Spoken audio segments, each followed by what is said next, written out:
All right, today we have another episode from the archives with one of my incredible guests. Enjoy. Welcome to the Trauma Therapist Podcast, a show about the incredible people dedicated to helping those who have experienced trauma. My name is Guy McPherson, and my mission is to raise the awareness of trauma and to inspire each of us to help those around us.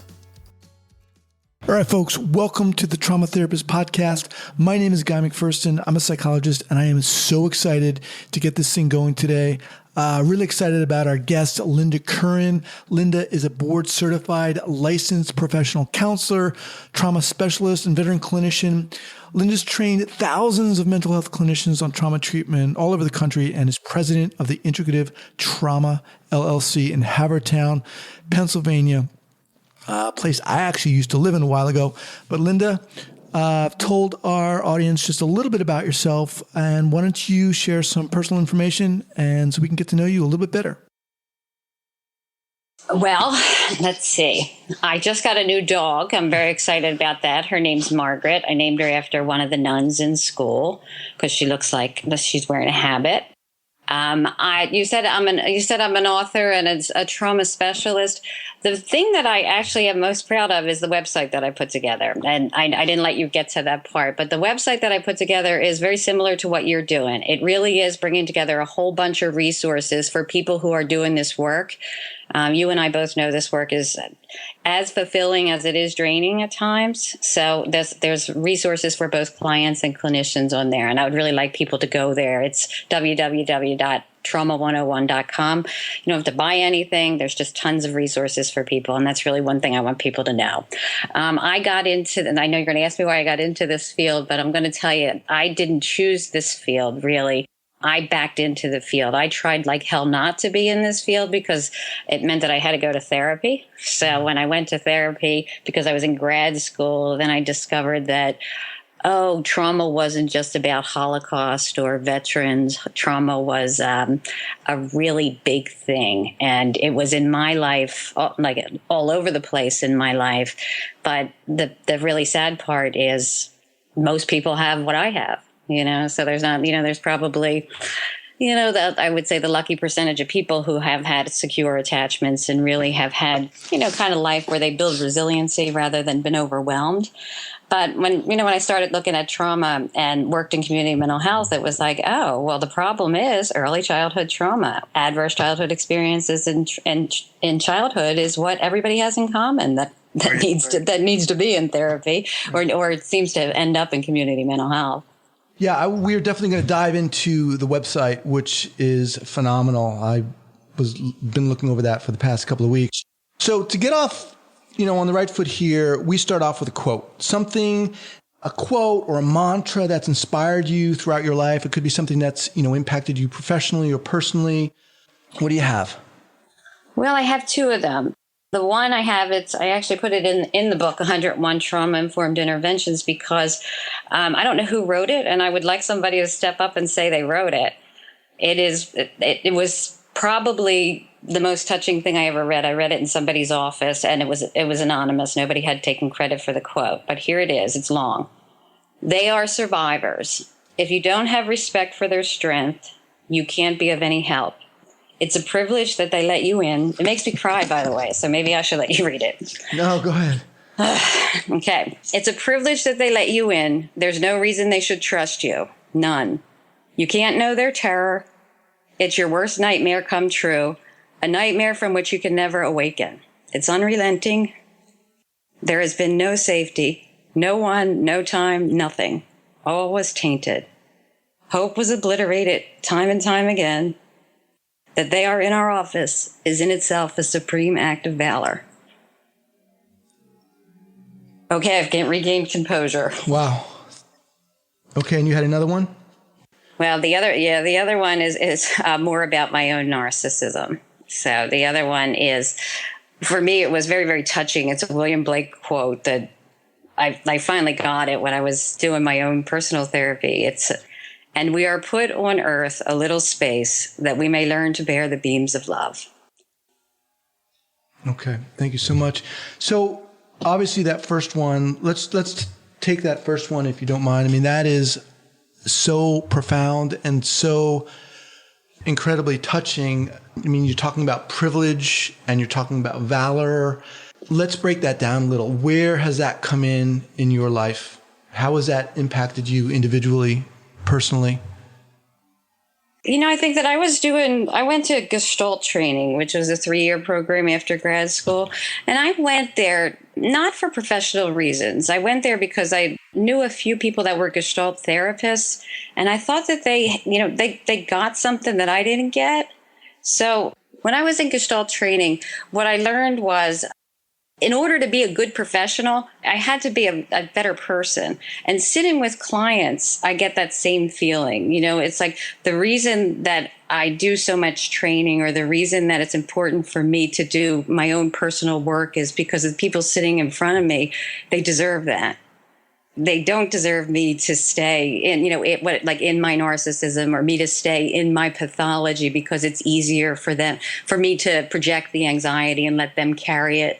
Any of the things that would be boundary issues or any of those things, rather than let the client hold it, be very clear on what's mine, what's relational, and what's the client's. So I think that basically it's a responsibility to the client. Does that make sense to you? Yeah, it makes perfect sense. It's interesting, when I started this podcast out, I was not going to ask individuals about their trauma experience. And in a sense, it's almost inescapable. I mean, what you shared, with your first quote, I think is so personal and it's so moving. And now to hear you talking about how you're bringing that into the therapy office is really clearly speaks to how challenging and demanding, but what a privilege this work is. So I really want to thank you for that. No, absolutely a privilege. So this kind of, you started talking about the therapy office now, and it kind of leads us right into the next question, which is, and you said you kind of backed into this field of trauma, but let's kind of move back a little and just talk about psychology in general. Trauma therapy is challenging. Our listeners are aware of that. You've addressed that, but this focus here is on your journey as a trauma therapist, your struggles, your influences. Share with us how you got into the broad field of psychology in general, and then we're going to segue into trauma. Well, I don't know. I think every girl that I grew up with, we all thought we wanted to be psychologists, because wouldn't it be cool to just sit and talk for a living? That was like one of those things that it was like, yeah, that's an ideal career for teenage girls. Like my daughter is 18 and that's what she's going to do too. Mm-hmm. Because I think that's the way that we idealize the profession, as saying, oh, like this is, it's just going to be so great. But I actually went for psychology. Like when I say I backed into it, I didn't make a decision. I took 2 masters at the same time. So I was thinking public health, like for outcome measures and stuff like that. I worked in a hospital for 20 years. Oh. And then I thought, well, all right, I'm not committing to either one of these things. And I think that's all part. I don't want to keep saying the word pathology, but I think it's all part of, okay, I don't know what I want to be when I grow up, but I don't want to commit to anything because what does it say about me? But when I really decided to go, full into it. I thought, oh, cognitive behavioral therapy, this is it. Like, I can wrap my head around this. These are, automatic. I get automatic thoughts. I get how to do all these procedures. And the funny part is, as soon as I started working with clients, they were not nearly as impressed as my classmates at how good I was at this, because everybody that I saw, the cognitive behavioral therapy, it's limited in its usefulness with traumatized people. I'm not saying it's not good. It's fabulous, right? And it's a good starting point. But it really is a starting point. And so, I thought, oh, I could do this. This is really not too bad. And like I said, then I met some Gestalt therapists that had something that I didn't have. And what they had was access to their body and their emotions. And that was, oh, what the hell is this? So it's like I watched the director of the Gestalt Institute do some work with a traumatized woman, and literally, I'm not this woo-woo kind of person, but I saw the energy change, and I saw the woman transform in front of me. Like I saw the energy come from her body. And I really mean that, move out. Like she did, like Mary Lou Shack is the woman. She got up and she did this demonstration where, you push against hands. And it really is, it's about getting in touch with, stability in your core and stuff like that. But the woman just started shaking and shaking, kind of brings it like Peter Levine's work, but kind of started shaking, and you could see the release of energy, and her whole body changed and her whole face softened. And I thought, these people know something I don't know, right? And it was terrifying, right? But I thought, that's what I want. And so going into Gestalt Therapy Institute, I was very, very blessed because, the three directors were the most fabulous teachers I ever had, and I had a really good class. Mostly I was at my growth edge the whole time, but there were some other people that were working, and I really got to do a lot of work vicariously through them. And one of the lessons that for me that I didn't have to get directly was people who have a need to feel special have never been seen. And it was so touching to me because that really is, when you think of people with the attachment systems of, being avoidant or dismissive of relationships. Some people call it the narcissistic wound, but that's what it is. It's that, never have been seen, so have to feel special. So I saw all that work being done, and, I did my work. I'm still, I still do my work, but it was really, I was really very blessed to have, like a great group of people around me that were, at their growth edge as well. Yeah, that sounds like an amazing experience. And I'll have the link up for that in the show notes. And people can get to those show notes by going to westcoasttraumaproject.com and just hitting on the podcast tab. And Linda, your interview will pop right up, and we'll have a whole list of show notes there. I'll include that link for Gestalt. And Mary Lou Shack was her name? Yeah, Mary Lou Shack, Philip Lichtenberg, and David Henrich, they were the directors at the time. Just, I can't say enough good things about them because I wouldn't be in the field without them. Okay. So there were kind of sprinklings of interest of trauma in that discussion you just had there. So talk to us now about how you moved into specialization. It's the same story because Mary Lou Shack, she's a Gestalt therapist, she's a trainer, but she's also a trauma specialist. Okay. So Mary Lou Shack became a supervisor of mine for some time. And basically, I like a sponge, like I got everything that I could take from her, and she's as generous as can be. So that was really where, I went to her and I said, Mary Lou, this is what I'm doing. And she said, well, then the Gestalt training is absolutely, essential for this. She said, but you want to probably go get trained in EMDR. So I went to get trained in EMDR. I went for level 1 training, and I came back. And like I said, my internship was at a community mental health. So when I came back, what I did was re-traumatize, I would say about 2 handfuls of people, not irrevocably. All right. So, I was able to do the repair work, but the problem was, and I know it's going to be one of the big errors that everybody make, it's too much too soon for trauma clients. But for me, it was one of those things where it was, you're kind of in a catch-22 because I come back from level 1 training and I have to do 50 EMDR sessions on single incident trauma with 25 clients. And it's hilarious, right? And every time I do a training, I say the same thing. So I'm sure people are sick to death of hearing it. But it's, where are you going to find single incident trauma within a community mental health setting? It's hilarious. So I did EMDR for processing trauma on people who were nowhere near ready to process trauma, because I thought that's what I had to do. Went back to Mary Lou and said, okay, I'm really, I'm doing some damage here. So we did a lot of repair work, and I started reading a lot about, Laurel Parnell's work, and people who were, Debbie Corn, people were doing a lot of the resourcing first. So all of that, Belarus, Naprostek, guided imagery, anything that would be stabilizing. So we did learned a lot of the stabilization stuff in community mental health because it was just absolutely essential to do so. But that probably is where I got the interest in trauma, just from Mary Lou and from being in community mental health. Like I said, what they had in common was early childhood trauma. So it was like, well, this is, not only interesting, I imagine I have to know something about this. Mm-hmm.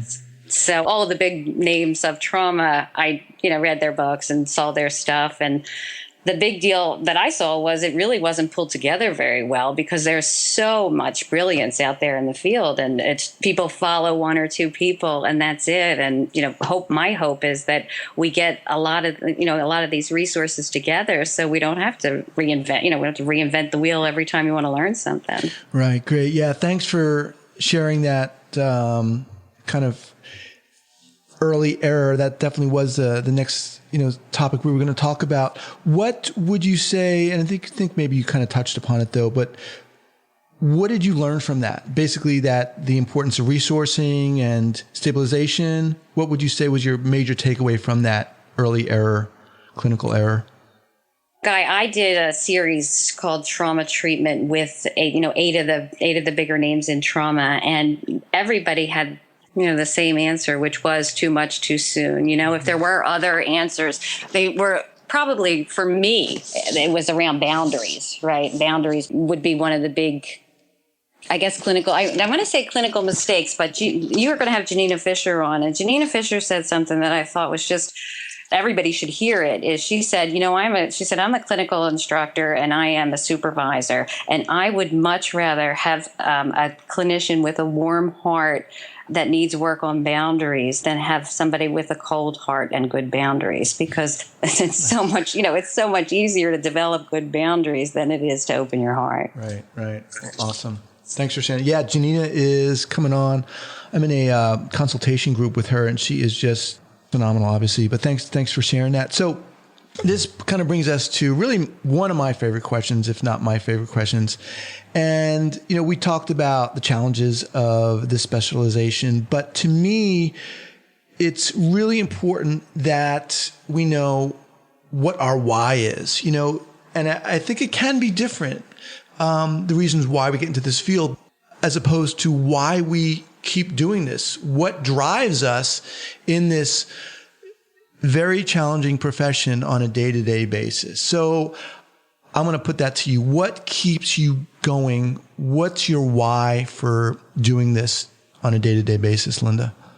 Because it is the most fascinating field in the world. That's it. You don't have to imagine it because you do it, right. But really it's a miracle-laden career. It really is the only way to describe it. I mean, to see the resiliency in the human spirit, unmitigated courage, relentless hope, just watching people heal, mm-hmm. Like having their lives transformed. Not just people's lives, generations of lives being transformed because people choose to do their work. They understand that they have a responsibility to other people. They come in, it's just, what else would you want to do? Could you share a specific incident, obviously without mentioning names, but something that really drove that home for you, drove that realization that this is the most amazing field in the world where, resiliency, courage, and generations are being impacted and affected and in a positive way?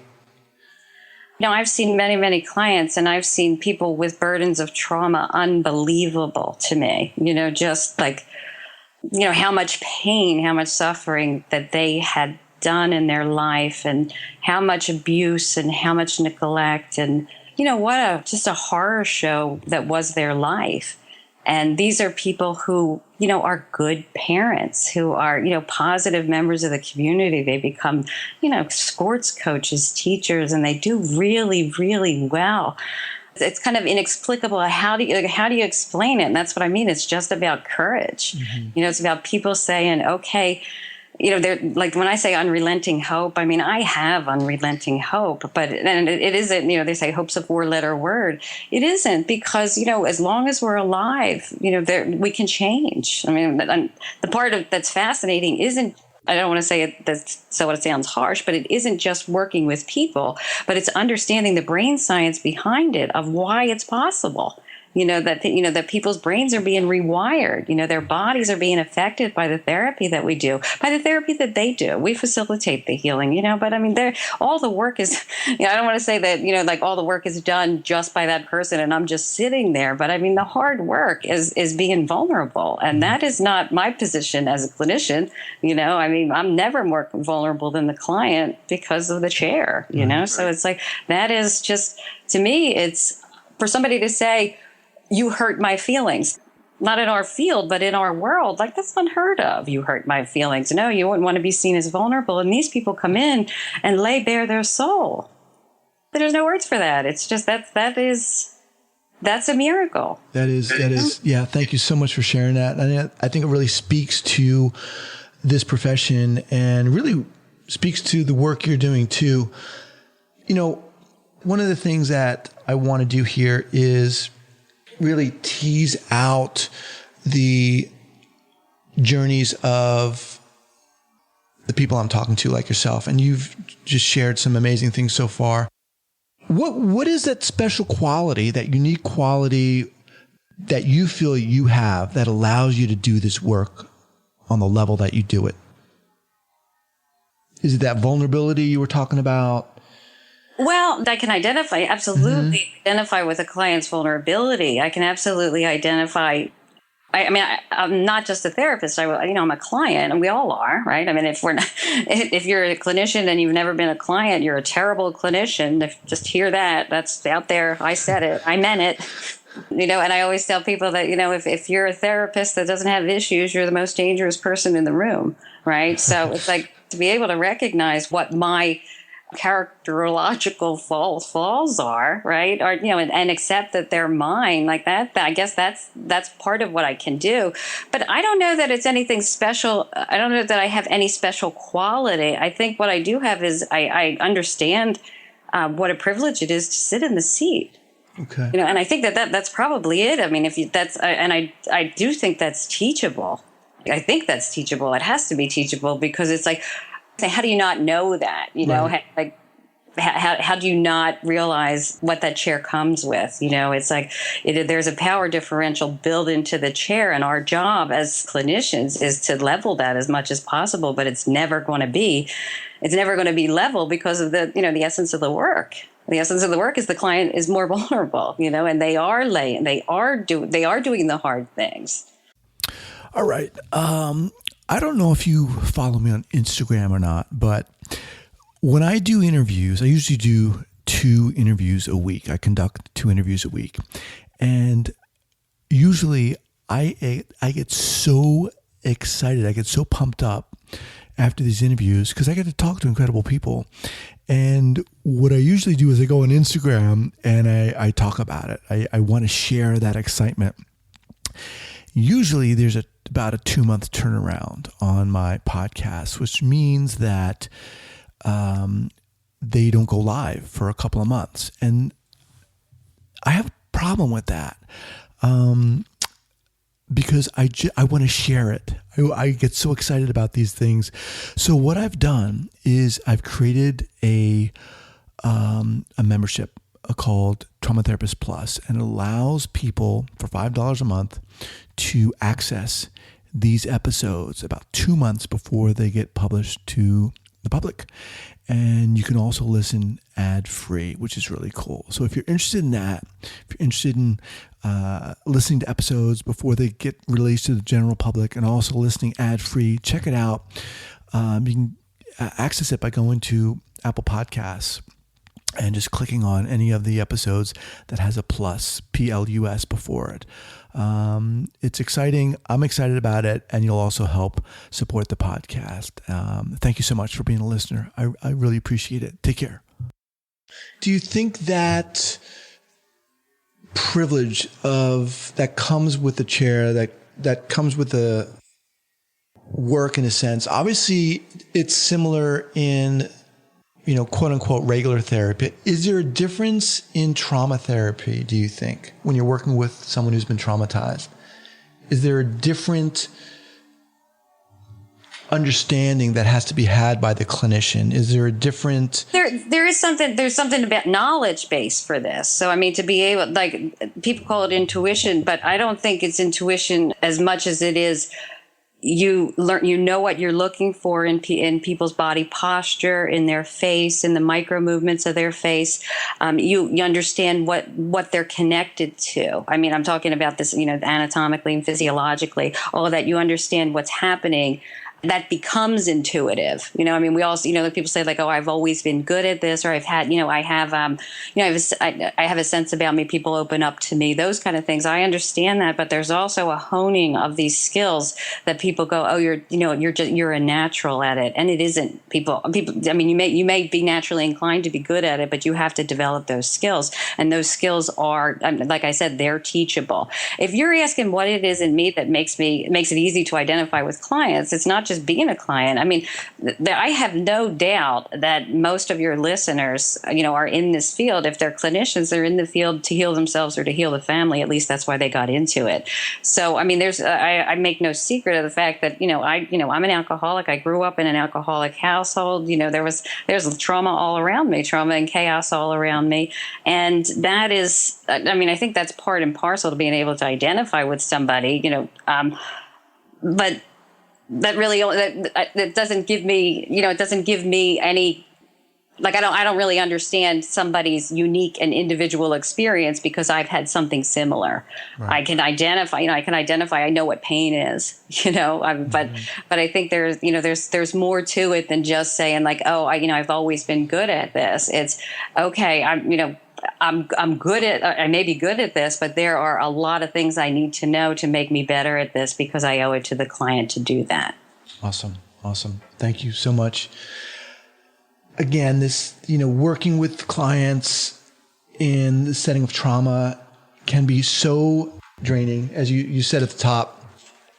And I think to a certain degree, self-care in our profession is a word that is very amorphous. I think it's kind of the elephant in the room too.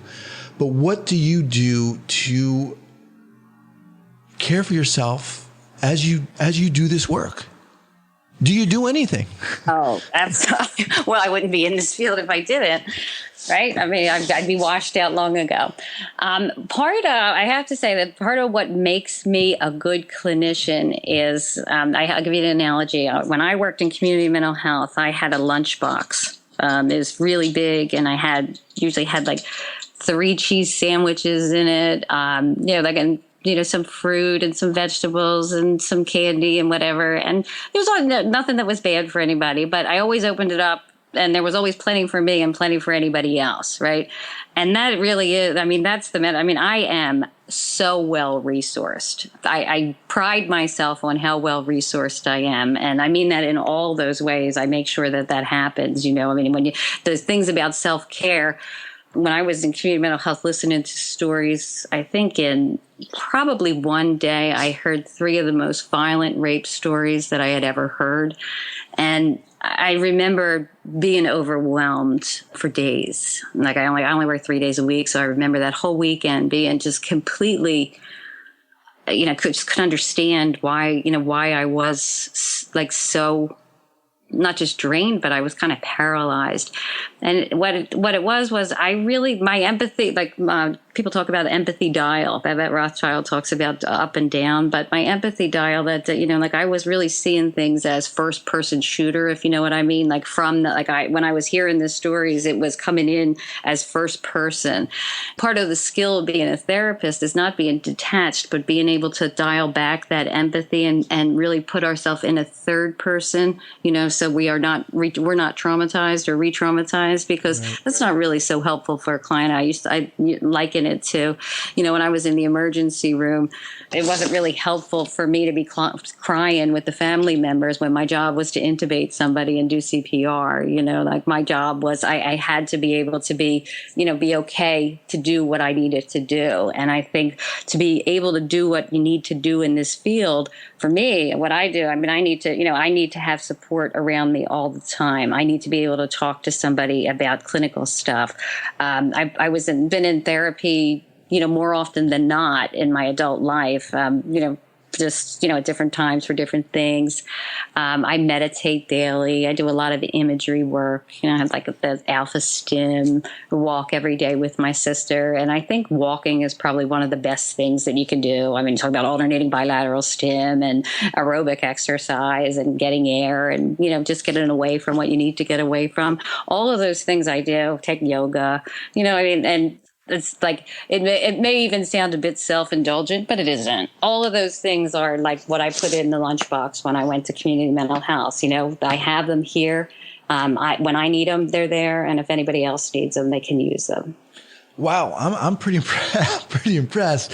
That's a lot. And that is awesome. I'm just so excited to hear that. So one of the things that kind of popped out to me that you said was the way you've learned to do the therapy in and of itself is a kind of resourcing for yourself, right? So this not adapting or adopting the first person shooter point of view, but rather a third person, that in and of itself is a self-care tool. Yeah, it's distancing without not, it's nothing about saying I am not going to be empathic. It's more about, got it. Yep. I need to be resourced enough. I don't need to be traumatized to understand this person's trauma. Right. Like I have enough to refer back to that I don't have to,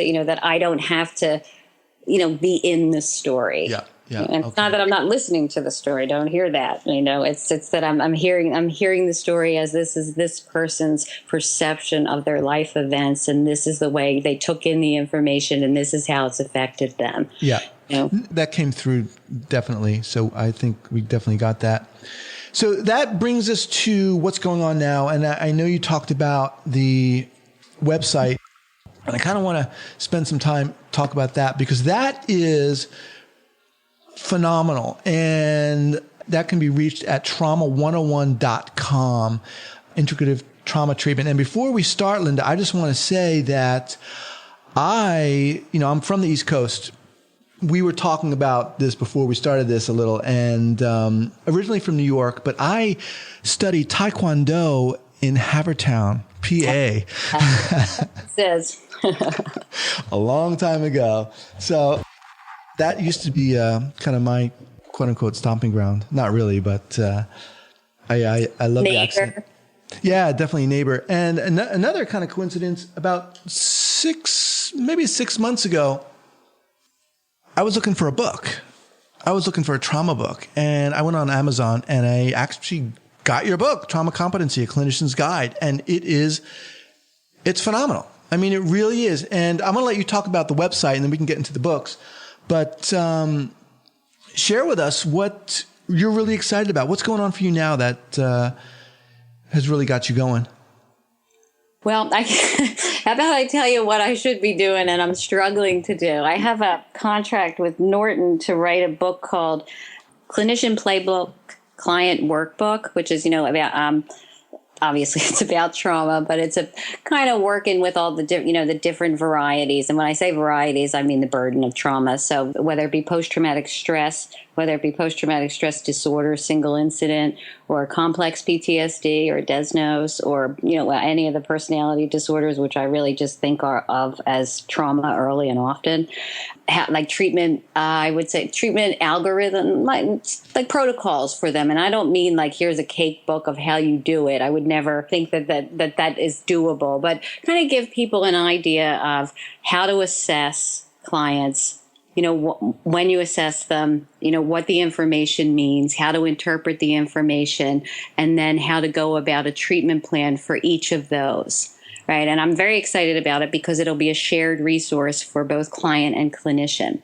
And we don't have that. I don't see that in, like, when I was asked to write the book, I said to them, Andrea, I don't see a gap in the literature when I'm looking at, I look at your authors. I don't see a gap in the literature. And then when I thought about it, I thought, what is missing? There is no resource where you go, okay, here I have that, here is a playbook for you, the client, you do the work in here. I have all the theory here, and I have, the assessments and why we're doing it. And I have, I have what I need and you have what you need, but they're the same, right? So like we're sharing the same resource. So that's what I'm excited about that.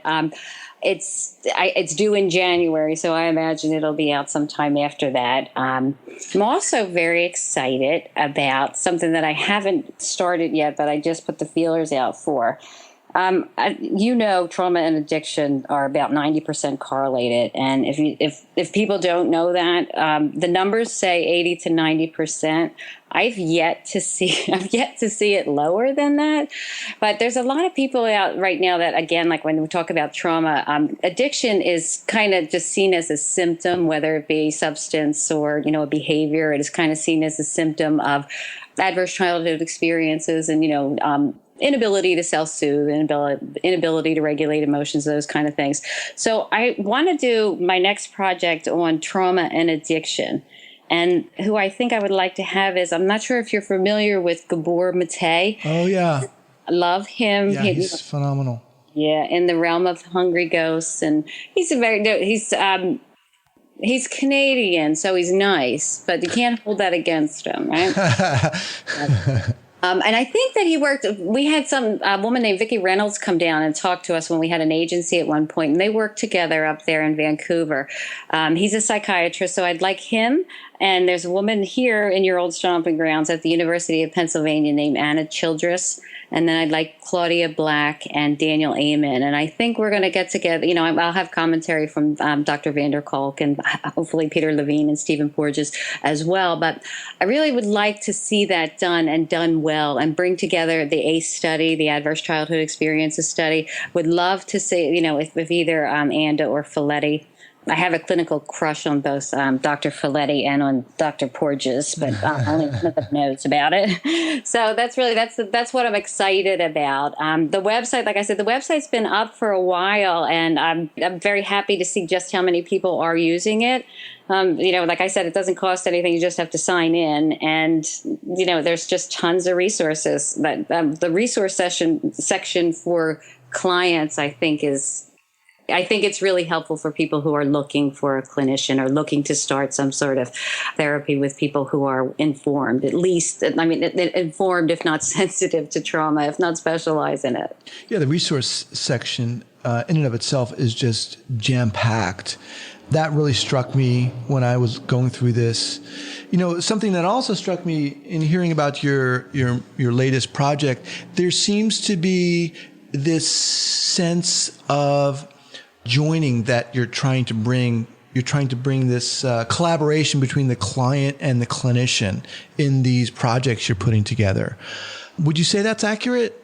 Especially with this, the last book you're talking about, right? Well, absolutely. I mean, I think it is ridiculous to have a client believe that we're doing something to them or that we know more than they do about them. I mean, that isn't, like when I say hilarious, I truly mean that. I mean, how on earth could we purport to know more than they know about themselves? Yeah. We know some things and they know more. So I think that how we present ourselves as we do have skills and we do have technologies or modalities that are helpful, that may be helpful for you.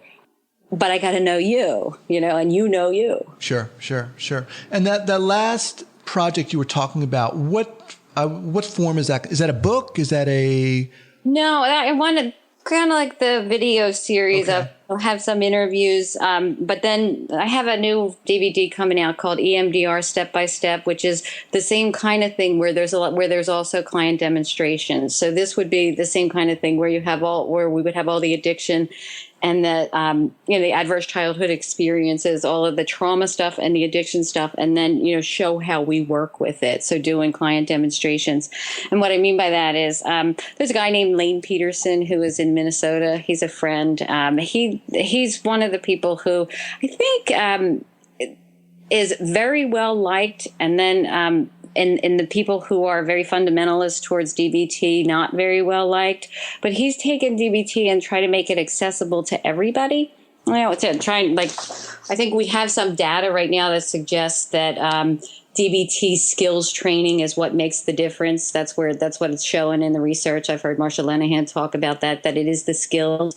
So to be able to bring the skills to people and not have to charge $125 a session, I think is a real, I think that's an admirable thing to do.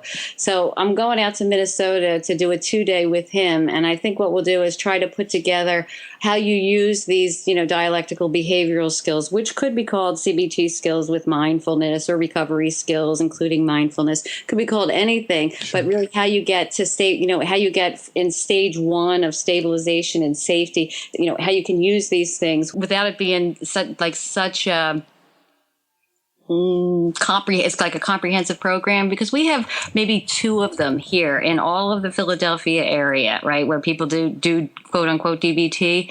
And, so the other people think that they can't use these skills, and the skills, they're not Marsha Lenehan's skills, right? I mean, they're CBT skills with mindfulness infused. So I think that to be able to teach that to everybody is a good thing. I'm not one for, saying, okay, I put my name on this and now nobody else can play.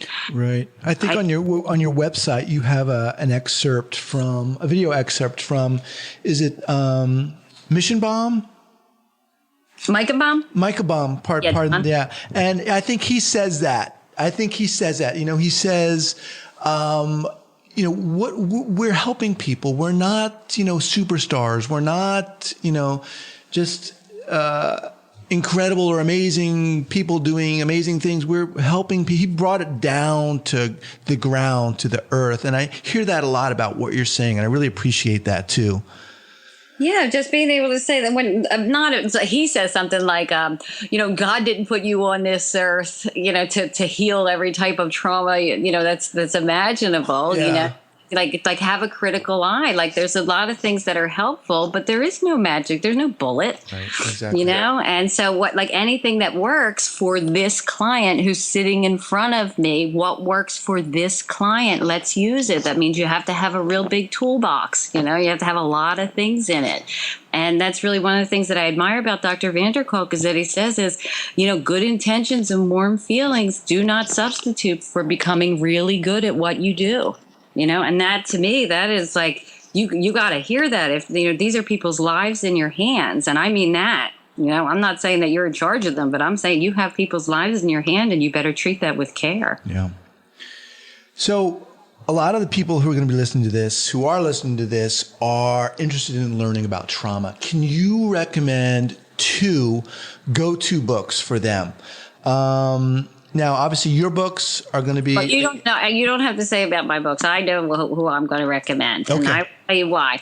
Judy Herman's Trauma and Recovery, because it is the best book in complex. It is the first book and the seminal work in complex trauma, right? For disorders of, extreme stress. Okay, so she's the first person to ever say, "Hey, guess what? PTSD doesn't fit everybody." There's a whole attachment thing. There's a whole, what about months and years? What about all these things that make PTSD different from complex PTSD? And so she's the first person to really put it in terms of this is a political issue. So her, between her and van der Kolk, did tons of work with borderline personality disorder and complex PTSD, and I think that all of their work is seminal.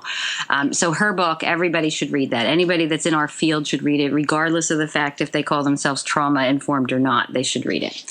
The other book, and I have a lot of trauma books, but I do want to push this one, and I don't know either one of these authors. It's Amir Levine and Rachel Heller.